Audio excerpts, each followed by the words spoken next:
Jeffrey, I am giving you practical experience. I have monitored elections in and out of the country for over 25 years. And I can tell you that in the Nigerian case, I am a voter. I sit in my polling unit during elections to look at proceedings, to watch proceedings.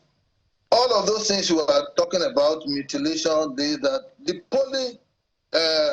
polling unit returning officer has no such powers to cancel one vote.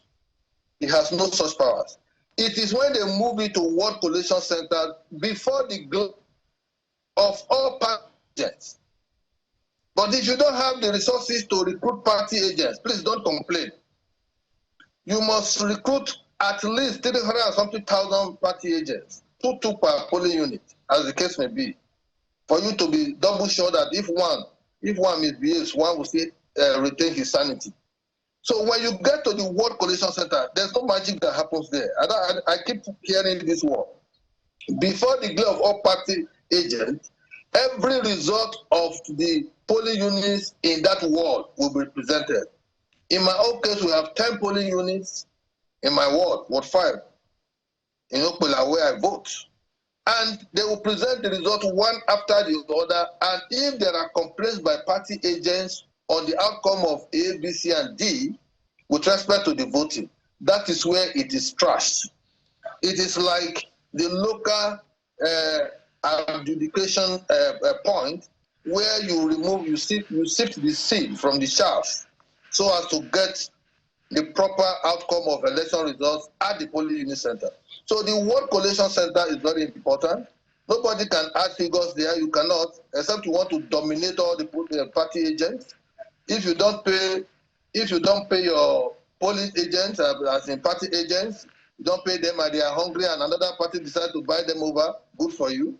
But the point I'm making is that at that particular Ward Collation Center, all issues of petty infractions here and there are sorted out, and a clean sheet of the outcome of election results from the ward and polling units are entered. Now, when you live there, you still go to local government polling unit, where every result from the wards, in my local government we have about 10 wards, every ward result will be presented. If there are complaints here and there, you sort it out. Because people who are conducting these elections and us who are party agents, we know ourselves. INEC officials are coming for the first time, for example. INEC recruits over 1 million ad hoc staff who they don't know, whose loyalty they cannot guarantee.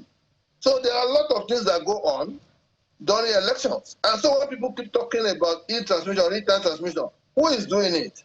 Strangers recruited by INEC, whose loyalty you don't know, whose background you don't know where they are coming from. They are trained 3, 4, 5 days before election to go and handle electronic gadget or technology. As we speak now, this point I'm making is to buttress the position taken by the Senate President with respect to technology. INEC is doing voters registration as we speak now. They were at my ward yesterday in the village, and my followers called me to say that the network has been an issue, and the fault is they've only been able to register 100 voters. All right, Mr. Afegbua. So if you make a law mandatory, right? What of if there are genuine cases of technical issues? All right, Mr. Afegbua.